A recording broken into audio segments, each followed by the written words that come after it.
Alright, welcome everyone to another night of SCS. We're starting off in the quarterfinals tonight. Not that many teams. But before we get into that, I of course am Niz. Welcome to NizCast. And I see a couple new faces in the viewer list, so I'm guessing you guys are cheering for your friends here. Let me know which team you're affiliated with, so I can I can just see who's cheering for who. But like I said, we're in the quarterfinals. We have Team Dynasty Gaming PE. They're going to be playing on the Dire side, and they're going up against Excessive Core, or Xcore in the brackets, and they're going to be playing on the Radiant side. As for the starting bans, nothing too unusual. Maybe the only unusual thing is that, well, we've got Lion and Venge both went through. Batrider's still in the pool. We had our typical bans of the Sniper, the Troll. Jug, we haven't really seen him getting banned in the first set for quite some time, but now he's there again. Queen of Pain's kind of been rising in popularity, but strangely, Axe is kind of falling off as well. So he has made it through the first initial bans, and he hasn't gotten picked up yet. As Excessive Core chose to go with the Skywrath Mage as their first pick. Dynasty responds with an Abaddon, and well, we'll have to wait and see. I can't remember which team it was, but a team fairly recently, I think it was only just a couple days ago, ran an off-lane Abaddon in the core kind of role, so it's not a support. We'll have to look and see if Dynasty chooses to do that this game, as they're going to pair it up with an Ogre Magi. And Ogre Magi certainly gives you a good amount of disable, and one of the really simple rules about drafting is when you're picking two supports, you want one support who's going to be able to zone the offlaner fairly well, and another one who reserve time. I don't know, maybe could be pulling, maybe could be zoning, maybe could be roaming, anything like that. But mainly you want at least one that could be able to zone, and typically that's a ranged hero. So when you look at Dynasty's support duo, you've got Abaddon and Ogre Magi. Neither of those are ranged, and that's a little concerning to be able to zone off and to zone out an offlaner. However, Ogre Magi is easily the best melee zoner there is, as he can just throw out his second ability, his W, which is called Ignite, and that's an incredibly strong harass skill. To basically be able to force off an offlaner. As you see, Excessive Core picking up the Beastmaster, so that very well could be their offlaner. And Beastmaster can definitely get zoned by an Ogre Magi. He does have the luxury of being able to use not only his Boar, but his Hawk. The Boar maybe to harass back, or to go and stack Ancients. The Hawk could, of course, scout out the Ogre Magi's positioning, or anyone else's positioning for that matter. Batrider's now going to get banned out by Excessive Core. So we actually don't know too much about these teams and what they've chose here so far, because we can see Skywrath, a hero that typically likes moving around, but we also see Abaddon, a hero that typically doesn't like moving around, but Ogre Magi does. So we don't really know what Dynasty's game plan is thus far. Most likely the Abaddon's going to be there to really help support and bolster their core hero, their hard carry, 5 seconds remaining. Which we don't know what it's going to be yet. But it could also be, we see them banning out Viper now, but it could also be to support a hero like Viper, a hero that will really want to be dominant in that mid game and get off to a good start and take over the mid game, give them a ton of map control so that they have space that they've essentially created for their hard carry. But we're not going to see it done with Viper. Now Axe is going to get removed from or by Excessive Core. So we're not going to see an Axe. Surprisingly, he did slip from those top 4 bans to the second set of bans and wasn't picked up in the first round of picks. But I think a lot of teams are maybe just trying to figure out Axe. But I don't know. Either way, we've got TA getting banned out now. Dire team pick. So surprisingly, Dynasty banning out the heroes that I would expect to go well with the two heroes that they've picked up thus far. I spoke of kind of that mid hero just running and taking over the game in that kind of early to mid game transition. And Queen of Pain, Viper, and TA are all excellent at doing that. So it's a little surprising that they banned. But maybe they have something else in store for us. Remaining. Just a reminder that we do still have Vengeful Spirit and 5 Lion seconds still in remaining. the pool. Very surprising to see those heroes still sticking around. Reserve time. Probably the,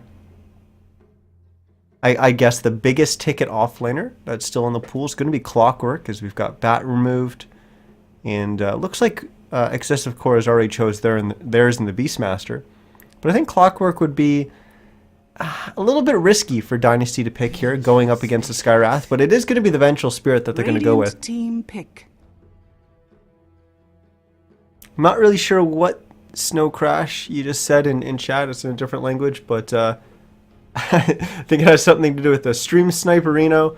I am running on a delay. It's over 2 minutes. It's actually 130-second delay, so 10 seconds longer than 2 minutes. So they won't be able to stream snipe, and well, they'd be just as well doing it in Dota TV remaining. Rather than watching the streams. So that isn't really a concern. And either way, we're still in the draft, remaining. So no big deal. Lion, there we go. So both those heroes that I was mentioning did get picked up. It's the Vengeful Spirit and the Lion. And looks like we've got our support duo for both teams now. We've got the Skywrath Mage and the Lion, which are two very aggressive, very... Radiant team pick. I don't want to say mobile because they're not the fastest heroes, but they're heroes that really like moving around the map and putting pressure on different places. And they're heroes that are very capable of rotating around. They give you a lot of disable, mainly coming up from the Lion. But Skywrath has his own in his own kind of way. He's got his concussive shot, which can slow someone down, helping Lion get into range. And then he's also got his silence, which is always valuable. Remaining. And then both of them, of course, with their ults, have a ton of burst damage, which is always important for nuking down certain targets. Maybe like a Slark, who's been silenced up. Reserve time. As, well, I guess we should point out that Dynasty did choose to pick up a Slark there. And it looks like it's going to be supported by a Vengeful Spirit and I'm guessing an Ogre Magi with the Abaddon in the off lane. However, they may choose to swap that. They may choose to run Vengeful Spirit and Abaddon as the support duo and put Ogre Magi in the off lane. Or they may even mix it all up and put Slark solo safe lane and then go aggro with Abaddon, Ogre, Venge. That would be interesting. I don't think that's what we're going to see, but they do have those options available to them. Excessive Core looking to pick up their fourth hero. They already have what I'm assuming is going to be the Beastmaster in the off lane. So they're debating whether or not they're going to pick their mid or their safe laner here. And I think probably they're going to go with their safe laner and hold their mid pick till last. 10 seconds remaining. Phantom Assassin. Yeah, and that's exactly what they're going to do. They're going to pick up the Phantom Assassin. So we got a PA on board, and it's going to be a Slark versus PA kind of game. Which is interesting because basically Slark's going to have to, with most likely his third item, sometimes his fourth item, he's going to have to build a BKB. Or not a BKB, an MKB. Otherwise he won't be able to hit the PA. So PA is essentially going to have a little bit of time. I guess. However, with Ogre Magi, Vengeful Spirit, and what I'm guessing is going to be another aggressive mid, PA is going to have to be a little careful because she can easily get picked off. And Skywrath and Lion do have a ton of CC to kind of be able to keep her alive, but you can get caught out, especially when you get latched in place by a Slark with a pounce, followed up by like an Ogre Magi multicast or something like that. 10 seconds remaining. Dynasty, with their last ban, will ban out the Ember Spirit. 5 seconds so we're not going to see that in the mid-roll for Excessive Core, and that's actually exactly the kind of hero that I think they're looking for. Reserve time. Both teams actually looking for a pretty strong mid-dominating hero that's going to be able to create space for them. Dynasty could be a little bit more passive with their choice. Pick. Excessive Core bans out the Dro Ranger, so now we're just left with whatever's left in the hero pool for these two teams. As What do we got in the mid lane? We've got Queen of Pain gone. Hyper Sniper. TA. I mean, there's Shadow Fiend still there. I don't really think either team's going to go for Shadow Fiend here, but remaining. it is still a possibility. Of course, Lena's in the pool as well. 5 That would be seconds very, remaining. very scary on the side of Excessive Core. Oh my goodness, they'd have so much burst damage. Reserve time. So much burst damage, so much disable.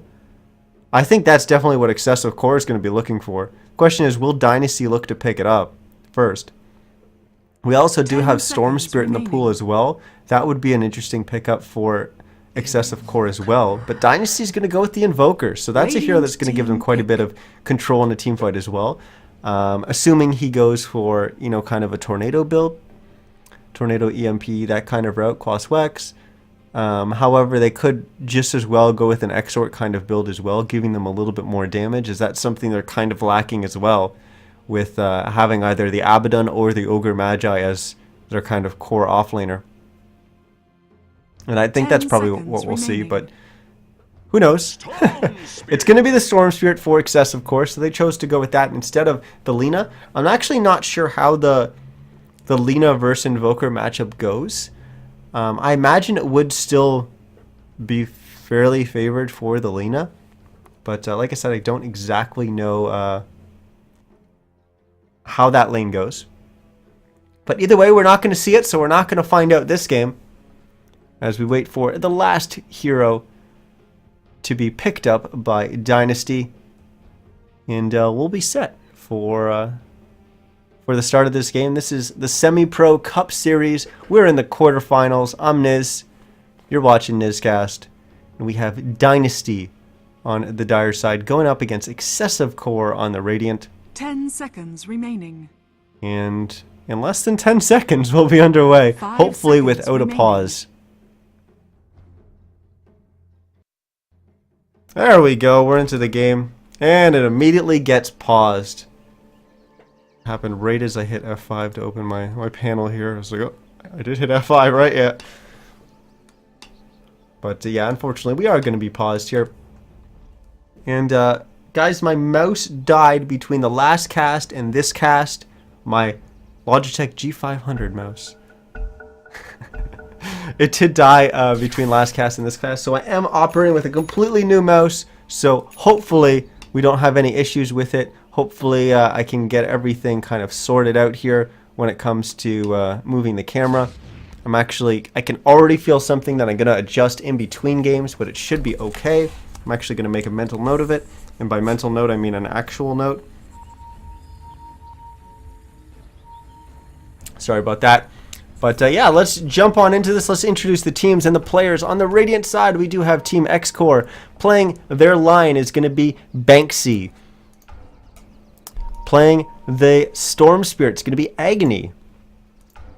Playing the Skywrath Mage is Neverpark.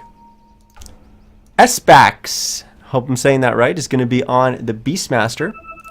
And Demon. I feel like there's a million players in the Dota scene named Demon, but he's going to be playing the Phantom Assassin. 30 seconds to battle. For our Dire side, we have Team Dynasty. Playing their Ogre Magi is going to be Light. Playing the Invoker is going to be at Misaki. Check out his Twitter. Playing the Vengeful Spirit is going to be Dan. The Abaddon is going to be played by Luciana. I believe it's Luciana is how I would say that. And Ripper is going to be on the Slark. The battle As for begins. starting items, we've got a recipe here. So it is going to be a Wraithband that Ripper's going to go after on that Slark. Besides that, we've got Invoker going after the typical Blades of Attack starting items. And the only bird... actually, we do have two sets of boots first. We've got a set on Abaddon, and we also have a set on the Lion, but that's pretty standard. So it is going to be an Abaddon in the off lane as he gets an Observer Ward down for himself, giving him a little bit of vision so that he can get a little bit more XP under his belt, hopefully before that gets countered up. As we saw, there wasn't a set of sentry on either of these supports, so they're not going to be able to counter that up immediately. But we do have a smoke on the Skywrath Mage, so Abaddon and potentially Invoker will have to be a little worried about that. But S-Bax is the one who Had to be worried there as we had a little bit of a wraparound there coming from Dan and Light, but SBax realized that maybe he was a little bit vulnerable there and backed in time. He does have a sentry ward on him, so they did buy a set of sentries. Oh, and they already placed one here. Okay, so I did miss it. They did have a set of sentries, but they did, unfortunately, not catch the observer ward that's going to be scouting them out. As that's going to allow Luciana to get quite a bit in this off lane. However, he needs to be careful here as he's going to get stunned up. And will we get the body blocks? We won't, but it's not going to matter. Banksy is going to get the first blood. And that's a pretty damn good start for a Lion, especially when you're starting boots first. Most likely he will help out Never Park by upgrading the courier, but you never know, he could choose to go for, and not just him, but his team could choose to have him rush for a set of Tranquil boots so that he can move around the map a lot quicker and make those rotations. But speaking of rotations, they did just smoke up, so they are going to try to make a move onto this mid lane, and maybe a little decisive, one going up on the high ground, one going down in the river. And they need to be careful because Atmasaki's getting kind of close, but they are going to initiate here with the concussive followed by the Earth Spike. We do have a TP coming in from the Ogre Magi, and that's going to stop this kind of aggressive play as the courier is going to run in and deliver an item here to Agony. It is just going to be his bottle, which he's going to use to keep his HP pool up a little high. And oh, nice here as we drop the Remnant, followed by the pull. And Light is going to take a fall here, or is he? One more attack, yes. Agony will get the second kill of the game, so Xcore pulling out ahead to a 2-0 kill lead. Banksy now chasing down the Invoker, and he's going to get a couple right clicks off here. He does have double damage. That means Invoker's going to take quite a beating, but he does also have 3 creeps on him. So in the end, he actually ends up taking probably just as much damage as the Invoker does. We had the Vengeful Spirit also come down here, so Dan just threw out a stun onto Agony, and that allowed them to get a little bit of damage in. But I don't think they're going to be able to get a kill here. However, Dan is kind of off to the side. He did just throw the Wave of Terror. He was getting a little close to having mana for a stun. He was about 20 or 25 mana away, but after throwing that, he's not going to have it for a little bit, but he does still have that Clarity active, so he's going to hit 110 mana in just a second. There we go. And they do have the potential to go on Agony here. Of course, Storm Spirit very, very vulnerable pre-6. And without having any charges in his bottle, he doesn't have any way to replenish his HP or his mana. So he's going to be banking on getting that 4-minute rune. He should probably be flying the courier out in case he's not able to do so. But looking like we've got a lot of action coming out of the supports this game, as we now have the Ogre Magi and the Vengeful Spirit smoked up and rotating into the Radiant Jungle, going towards the bottom lane where they're going to run into Never Park, as he's going to get stunned up not once but twice, and he's going to get right-clicked down. That's going to be the first kill on the board for Dynasty. And now Luciana was thinking about diving there on the Abaddon. He had his shield up and he just took one hit from the tower, but yeah, a dive definitely wouldn't have been a good call there. Agony did get a bottle there, so he got the bounty rune, so he will be able to replenish his bottle. And you can see the courier just heading back now as he ran that out to himself, just in case he got zoned out of both runes. And good play there coming out of him. Banksy did pick up the Tranquil boots, so we are going to have him go that route. And we also, I'm not sure who upgraded the courier for the Radiant side, but I imagine it was kind of passed off to the Skywrath Mage. Actually, no. With the amount of gold Skywrath's got on hand, it looks like he probably bought it as well. He's playing a lot more of a position 6 kind of role this game, doing kind of all the supporting himself, as they're probably looking for Lion to get off not only to a good start, but to hopefully get his Blink Dagger up pretty soon. Never Park sitting up here. He will spot this wraparound coming from the supports, but SBax is the one in trouble as he's going to get hit with the Ignite. Now he's going to get stunned. Maybe he could have tried to run to the right, as he already has his tread, so he would have had a good movement speed, but he's going to be fine in the end, as he realizes how tanky he is, and they're not going to be able to right-click him down. There was a missed pounce there coming out from the Slark, and that certainly helped SBax get on out of there. So he kind of had that going for him. A little bit of a stutter there. Hopefully that's not a sign of things to come, as I was having a little bit of difficulties with my Dota 2 client prior to the cast. But let's take a look at how our offlaners are doing thus far. We've got Beastmaster already hitting level 6, and how is Abaddon doing? He's level 6 as well. They're pretty much equivalent. So both offlaners doing a pretty good job. We've got Invoker about 6.5. Now Agony's going to jump on in. He's level 7. He's pulled out quite a bit ahead. We did have the QQ walk coming out from the Invoker there, but it was quickly countered by the Dust of Appearance. And maybe a little bit of a waste there, as they already saw the TP coming in from Dan to help his friendly Invoker there. And I think they realized that they weren't going to be able to get a kill. So maybe just kind of throwing away 90 gold there, but it does keep the Invoker honest. Changes hands. Career flying in, dropping a set of treads onto the Storm Spirit, as he's our top last hitter in the game, as he's at 38 and 12. He's going to be 39 and 12 here. Nope, never mind. Invoker getting a deny there. That's his 4th of the game. He's at 21 and 4. So this mid lane being pretty dominated by Agony on the Storm Spirit thus far. As for all our other lanes, well, they're looking all kinds of green, all kinds of Xcore.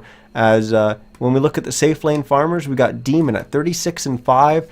Going up against a 26 and 5, well 26 and 6 now, Slark. And then when we compare our offlaners, we've got Beastmaster at 29 and 6, now 30 and 6, going up against 18 and 3. So Xcore pretty much winning out on all the lanes thus far. And he just used the Aphotic Shield onto a creep for a little bit of harass, trying to get a little bit of CS with the explosion there. But that means he doesn't have it for himself, as Borrowed Time was already procced. And now he's actually going to be able to get the Aphotic Shield up. Dan's making a rotation in, gets the stun off to help out his teammate, but I think Luciano's going to go down. And now Dan, unfortunately, he did try to help, but now he's going to get caught out here, as we're going to see him go down. Maybe try to deny to Roche, but he's not going to be able to get there in time. Agony even running down with haste, but he certainly wasn't needed, as the three of them were able to get those kills. As we now see Xcore 4-1 lead in this game. Dire's bottom tower is under attack. We got, once again, Abaddon TPing to the bottom lane. Just missed a kill, unfortunately, in the top lane, as S-Bax got a kill onto the Ogre Magi. Not really sure how that happened, and now he's going to be playing aggressive onto Ripper, as he forces him to ult and run away. Now he's just going to stand there right-clicking. This Beastmaster is so damn tanky right now. 1,200, almost 1,200 HP. On a Beastmaster just 8 minutes into the game means he's damn tanky. We did have a wraparound here coming from Misaki, as he will land an EMP. That means S-Bax doesn't really have any mana to contest, as we had both the supports TP on in.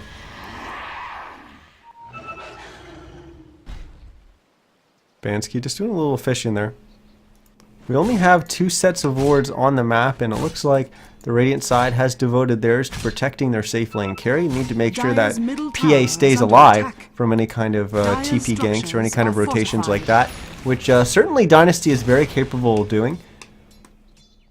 As they do have a decent amount of burst damage, and the only ward on the Dire side is going to be at this bottom rune location. I shouldn't say that. We do have sets of wards, I should say, in the mid lane, basically on top of each other for either team.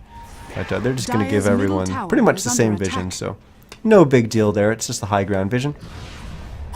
Now Luciano needs to be careful again, as Borrowed Time's going to get procced here. He's going to try to look to turn this around, and he's going to defend himself by going on the aggressive there, making sure that Demon has to play a little bit safer there, as of course he doesn't want to die.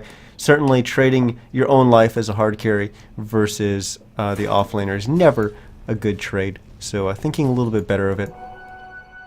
I'm going to switch on over to our net worth and see exactly where we stand in this game. And it is Xcore out in front, over 4,000 gold lead in their favor. Switching over to the XP, they are in favor of that as well, as they're over 1,500 ahead there. Our top net worth in the game is going to be the Storm Spirit. It's going to be Agony. But followed closely behind is going to be Demon on that Phantom Assassin. Where is he? There he is. Won't jump into the wrong hero there. And then we actually have the offlane Beastmaster. S-Bax is already 100 net worth, 150 now, ahead of the safe lane farmer from Dynasty, which is Ripper. So Xcore off to a fantastic start this far. And now SBAC's going to get stunned up. Dynasty's going to look to try to turn this around and get something going for them. They have already used both their disables, and SBAC is going to use him.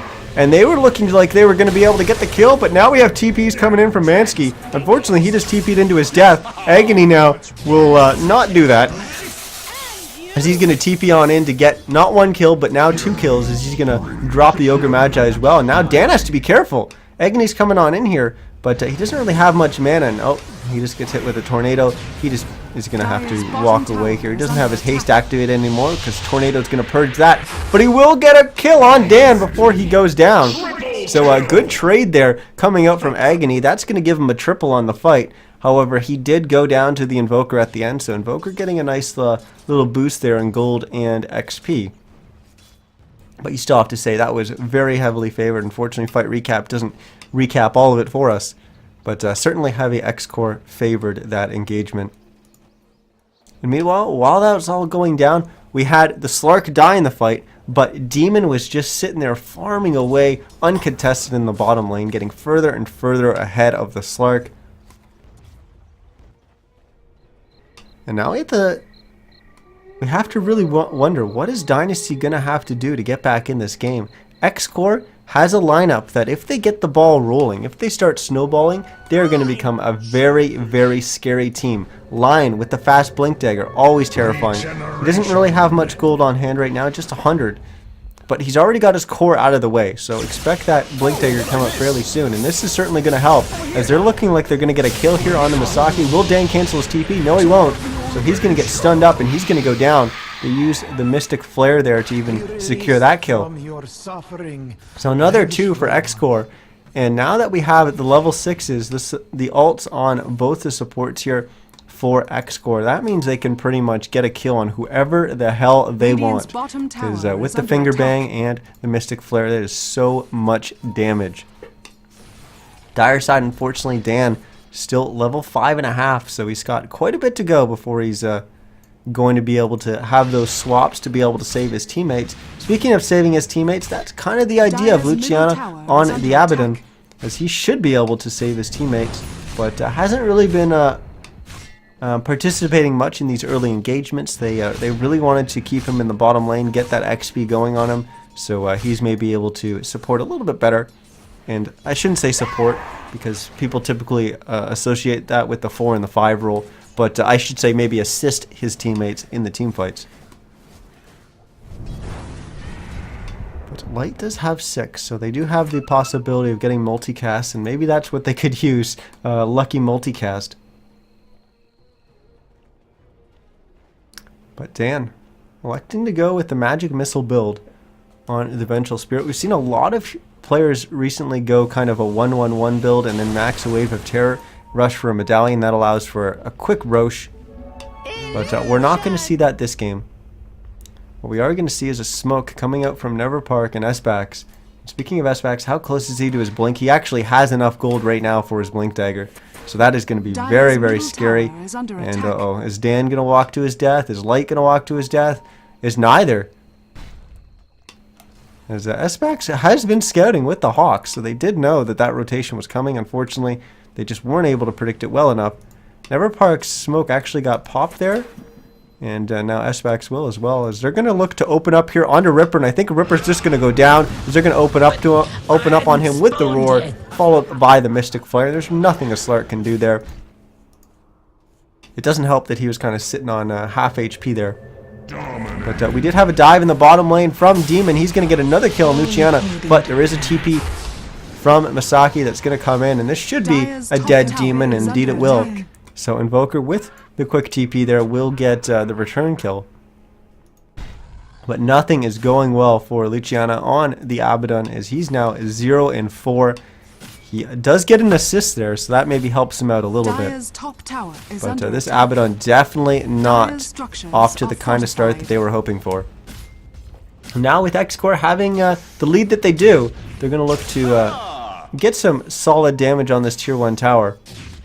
As, oh my goodness, Banksky getting a solo kill in the mid lane onto Dan. Dan is just struggling. This is exactly what I was talking about. Once you get a few levels on these a lot of the heroes on Xcore, once they kind of get that ball rolling, they're going to become very, very scary, as Finger is nothing to joke about when you're kind of a support that's maybe a little bit behind, like the Vengeful Spirit. Now we're going to see Ripper getting picked off again, or will we? As it looks like he's going to be able to pop the ult, and they're going to look to re-engage here. Now Agony maybe has to be a little careful. He could get stunned up here by Dan, but unfortunately, a nice zip means that Dan's not able to get that Arcane Missile off. SBax covers with the Primal Roar, but Banksy is going to come in from behind. He's going to get the kill onto Dan, and now Demon's going to jump onto Misaki, but they look like they're a little hesitant here. They look like they maybe want to back. Nope, they're just going to focus light instead. Now Luciana's getting sucked off, so he doesn't have much mana at all. Ripper's going to try to disengage here with just a little bit of HP, as he's going to look to regen back up. We've got Demon chasing Misaki. And looks like he's going to get that kill there in just a second. But the jukes are too strong. But they will be able to get Misaki. Unfortunately, they did just lose Banksy, who was trying to chase down Ripper, but not able to get the kill there. Luciana was keeping Ripper alive, I believe. And now Luciana in a right-click battle with Demon. Burrow time will get popped. But I think Luciana is going to take a fall here, as now Demon's going to jump on in after he throws a Stifling Dagger, and he's going to get that. He's now on a killing spree. That's going to be a 4-4-2? 2 maybe? I think it's 2.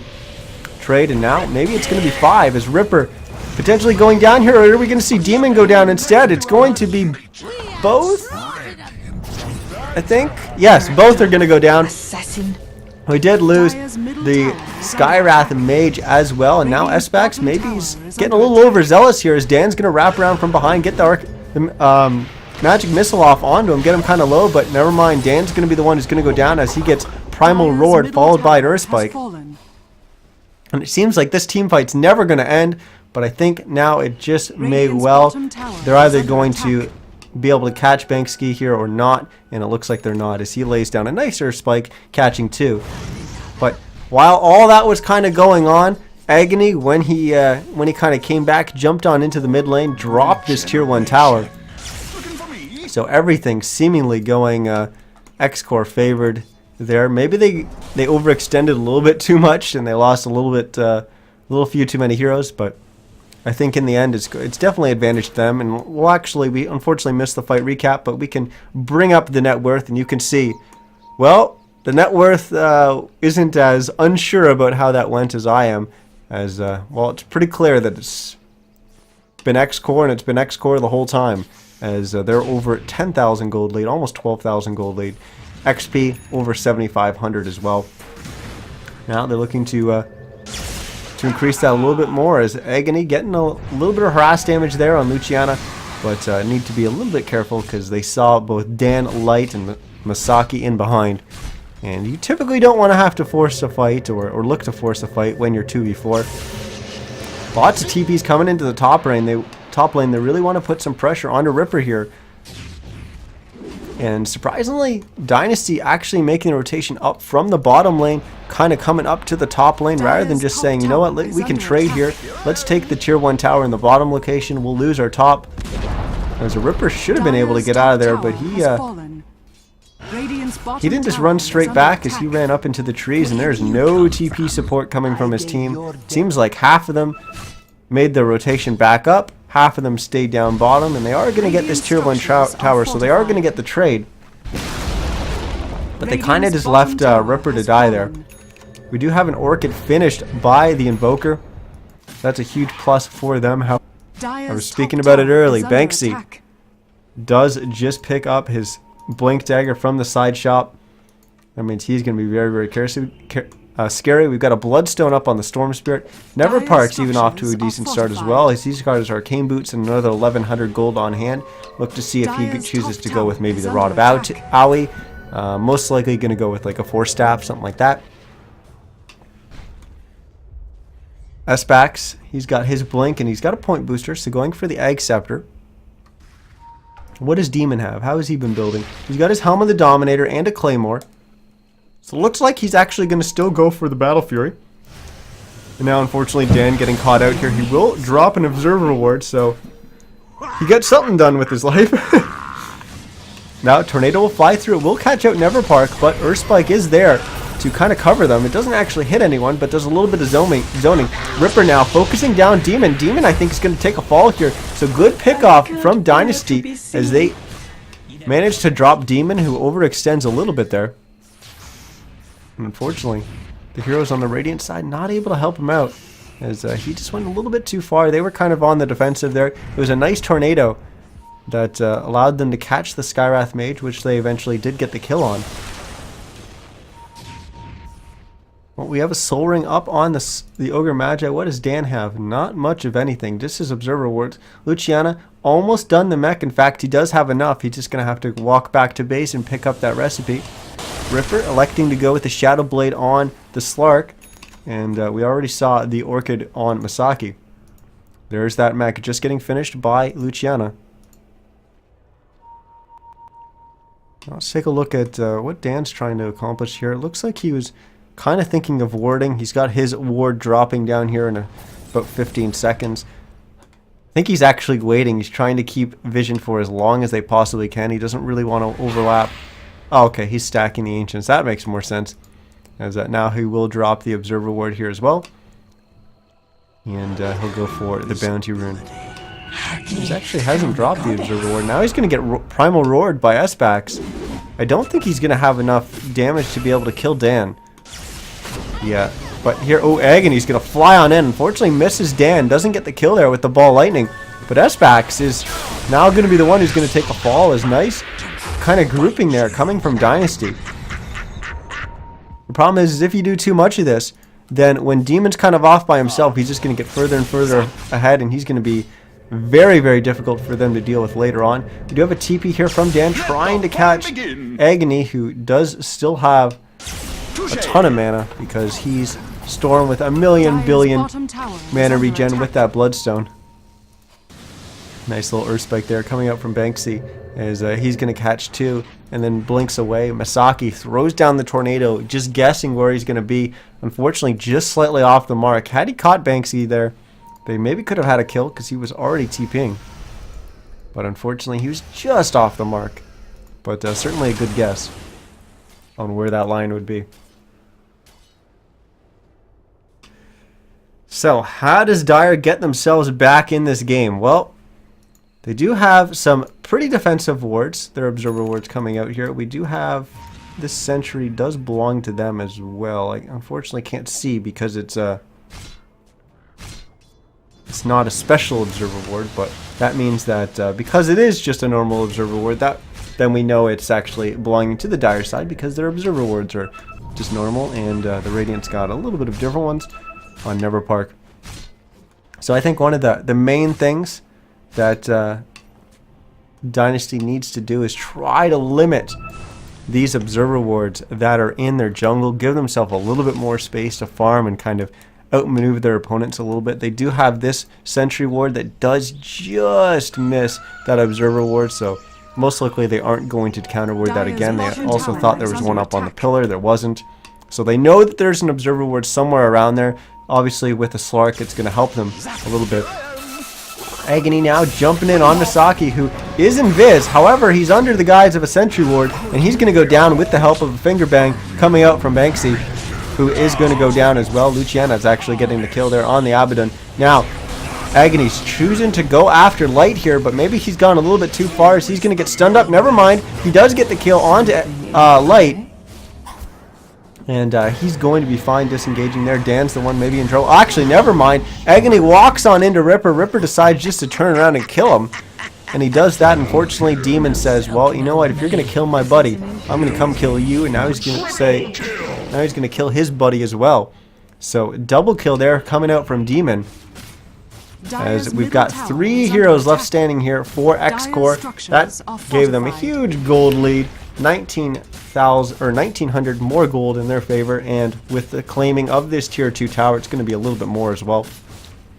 We'll take a look at the net worth graph in just a second just to see how far ahead they are, but it's definitely north of 15,000. Probably starting to approach 20,000 as well. And we'll take a look at that right now. Actually, it came down a little bit more than I expected. It is about 14,000 gold in their favor. As for XP, it's just over 10k as well. But now they've got a Roche to deal with. There's going to be an Aegis on the side of Xcore. I don't think Dynasty... Actually, they might be able to get there in time. They're going to throw out the Tornado. It's not going to hit any heroes from Xcore. And that's going to force Xcore back. So Roche sitting on about half HP. Could potentially get claimed here by Dynasty. It would be very, very risky for them to hop on into the pit and try to take that. They are going to do a little bit of counter warding here to at least get rid of the vision on the side of Xcore. And, ooh, looks like they are actually going after Roche. This is very, very risky. Stifling Dagger will fly in. Oh, I didn't even see Ripper jumping on in there, but he got picked off. Demon getting the kill there. Dire's top tower is under As attack. we are going to lose Masaki as well. Now, Banksky going to try to chase some more heroes down. He's unfortunately going to get caught with a multicast, but they do get the kill onto Dan. Luciana exploding from a crit coming out from Demon. That's an ultra for him. Unfortunately, he doesn't get the last kill there. Never takes it, so we are not going to see the 5-man wipe pretty much solely on, from the hands of Demon. He's just going to get 4 in that fight. But on the back of that, they're going to elect to go after the tier 3s here. They're going to start smacking away at it. There's pretty much no one left to deny this for quite some time. As we are going to have the Vengeful Spirit and the Slark, but the two of them aren't going to be able to defend against these. So we're pretty much going to be waiting for about 15 seconds before anyone else is going to be up. And that's going to be plenty for the Radiant side here to claim these racks. And they're even going to go after a Money Hut as they take one, and maybe they're going to take another. But yeah, now they're going to back into Roche, and Ripper realizes that they're way behind. They're going to call the GG. So it is going to be Xcore that is going to take our first game. This was the quarterfinals of the Semi-Pro Cup Series, SCS. It was ticketed in-game, so if you're watching in there, well, good on you for getting a ticket. But you can also check us out on twitch.tv/NizCast, where I'm casting, well, live. Well, with a little bit of a delay, but it still is effectively live, so you can come check me out there. Maybe hit the follow button as well if you enjoyed the cast. Besides that, you can head on over to Twitter @NizCast, where I'm tweeting about all the stuff I'm doing with casting and with the tournament. And also, all the VODs from the games I cast tonight will be uploaded to my YouTube channel, youtube.com/NizCast. So if you're maybe one of the players tuning in for the last little bit of the cast here, or maybe if you're just one of the friends or of the players or anything like that, maybe you just enjoyed the game and you want to link it to someone, that's where you'll be able to do so. Those VODs will be up sometime by tomorrow morning. So within about 12 hours, they'll definitely be up. Besides that, we do have 2 more games tonight. We are going to be following Xcore into the next round. That will be the semifinals. I'm not sure who they're playing yet. I can check right now and see. It's going to be 2K MMR Bullies is going to be their opponent in the semifinals. So we're going to hop on into that lobby in just a second. So I'm going to throw it to some music, and hopefully you stick with us, as we do have 2 good games left with us. Looks like Overachievers have also already advanced to the grand final, so they're going to be waiting on the outcome of our next match. And we've seen Overachievers in the finals quite a few times, especially on this stream. So we know they're going to have to go up against a pretty formidable opponent to knock them off their throne. But like I said, we do want to hop into that lobby, so I'm going to throw it to music, and thanks for joining us.